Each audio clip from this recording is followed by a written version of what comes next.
What's up everybody, my name is Sho and welcome back to my channel. So, the hellhole of the spiraling mind. I really had to put that into the title because that's sometimes what it feels like. Is that true for you? So we're going to explore today how to relate to and see that hellhole of the spiraling mind, but also find a way how to inject ourselves out of the spiral. So we're going to identify the spiraling thoughts, and then I'm going to share with you some ideas on how to get out of the spiral. How does that sound? Does that sound something that's possible to do to you, for you, with you, or not? Well, listen on and let's find out, huh? So I've had a bit of a break. If you've watched some of my videos before, you'll notice I've just had about 10 days off. I've been busy here in paradise. Yeah, actually just trying to exist.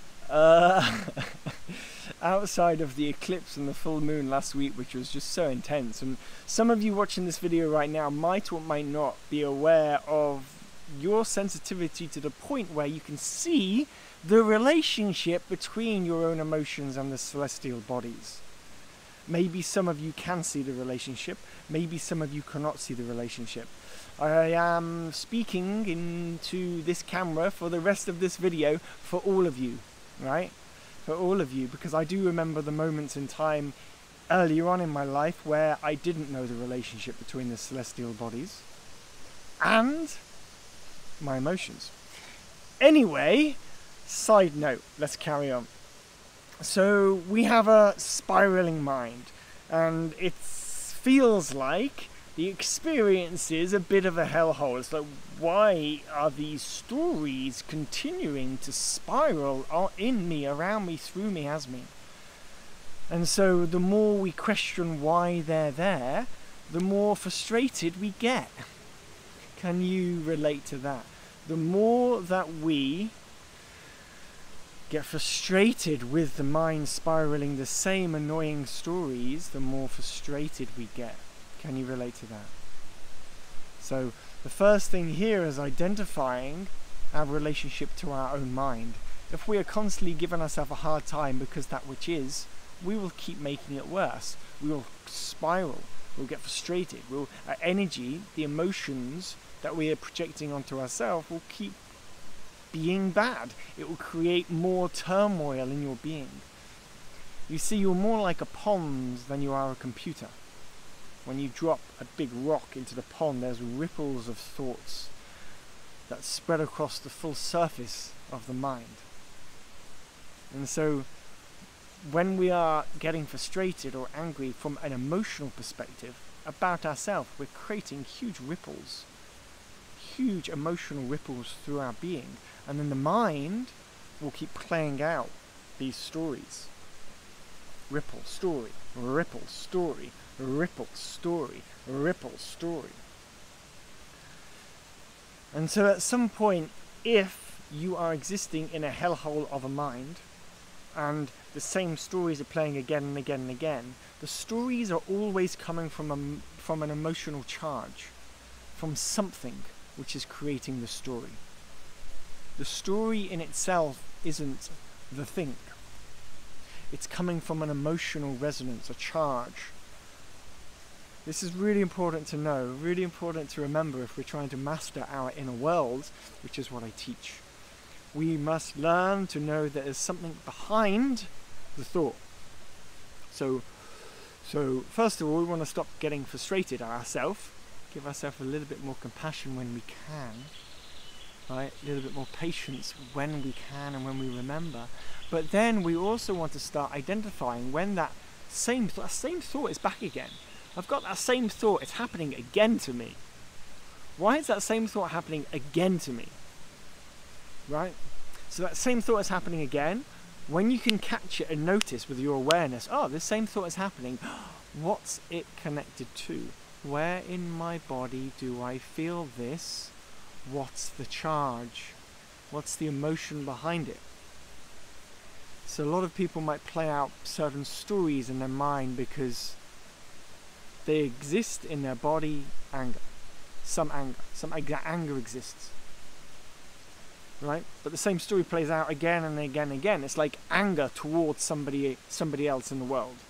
Maybe an old parent when we were younger, a sibling, a friend from years ago, somebody that hurt you in some way. And so that same story is playing out because we're still holding on to the anger towards that person. This is one example. One of the emotions that we could be feeling that relates to the reoccurring hellhole of spiraling thoughts. So the first thing you do is you identify the emotion behind the thought.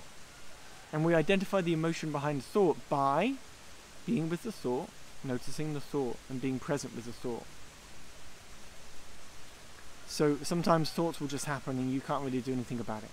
That's natural, it's okay. But sometimes you can, when you see the thought, take a breath, be with the thought and notice the weight of the thought, the color of the thought.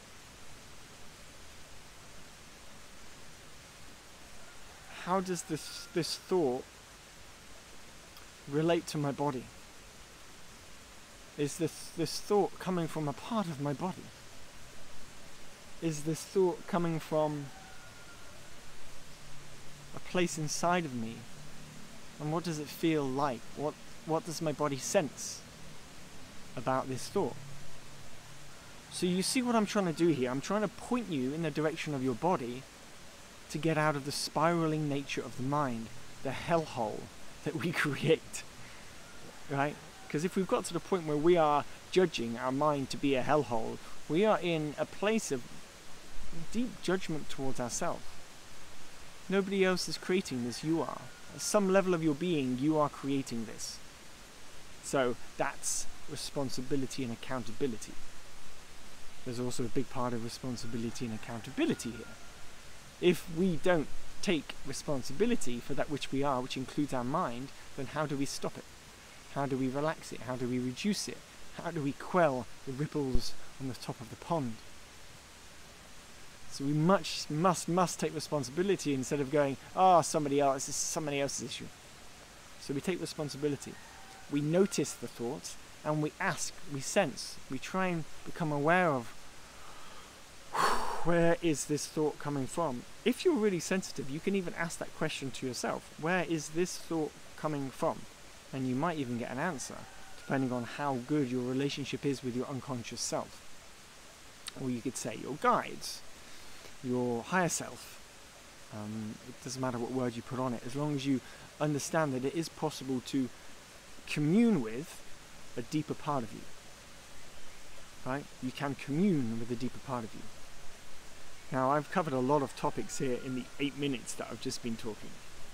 Right? The hellhole of the mind. Stop giving yourself such a hard time if you're using this kind of language. Like so many of us on the planet today are going through this. Really, truly.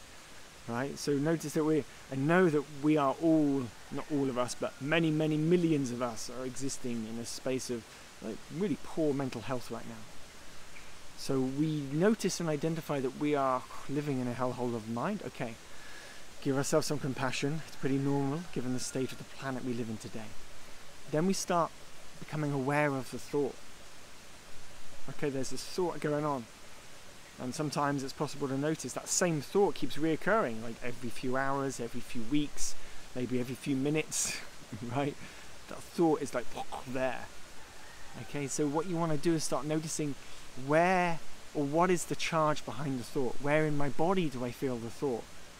Where in my body is that thought related to? And then feel that part of the body. You see, it's not like we have to solve a complex mathematical equation here. The goal is just to use your intention, your awareness, to focus on the area of the body where you're feeling the sensations and the emotions. Then they go. Now, you might have to feel a bit more for a moment, and then they go. You might have to feel more and then have a cry, then they go. You have to feel more, punch a pillow, then they might go. But the point is, you have to start feeling, we have to all start feeling our stuff to become an embodied humanity, an embodied species, not one chasing up to the stars. Here and now, connected, like a freaking rock. Like what's happened in the world over the last 3 years, right? We've created this huge amount of trauma with the pandemic. and the fear surrounding it, right? And the propaganda and the control and just the fear of death, right? All of this stuff, right? Depending on how you've seen this situation, it's created different responses in us all. But we've created this ripple of trauma and pain throughout humanity. And we've all then sort of gone out of our bodies a little bit. We've all escalated our issues with our mental stuff because we're not safely connected to our body.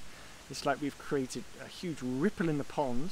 We've all jumped out of our bodies and losing our shit in our minds. Right, that's what's going on. And so now we're all learning again to go through our process of integrating this big trauma. It's all affected us in different ways, right? In many different ways, and many millions of people are even unaware of how much this has affected them and their world around them. It's been a hell of 3 years. So we're coming back in. We do that by starting to feel again, noticing the hellhole of the spiraling mind, noticing the thoughts, feeling the body. Connecting again, releasing by feeling.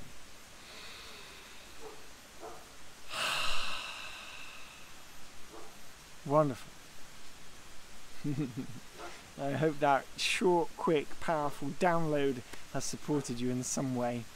I will most definitely record another video very soon, and wishing you a beautiful, beautiful day. Again, keep me up to date if you have any questions on topics that you want me to cover, because I'm adding them to my inspirational list and using them as cannon fodder for titles and ideas. So this sun is getting very hot now. It's 1 o'clock in an Ubudian afternoon, and we've just had rainstorms for like 4 days straight. It's nice to see the sun. And today I will drive down to Kuta for an hour and go to watch Guardians of the Galaxy, which I have not seen yet. I hear is really freaking good, especially like the characters, like the depth of the humanness of these alien characters. Like, that's amazing. I hear in this one, certainly in the second one, volume 2. Anyway, I'm looking forward to going to watch that. I will head off now. Peace out. So much love to you, and yeah, I'll say hello again soon. Ciao, ciao.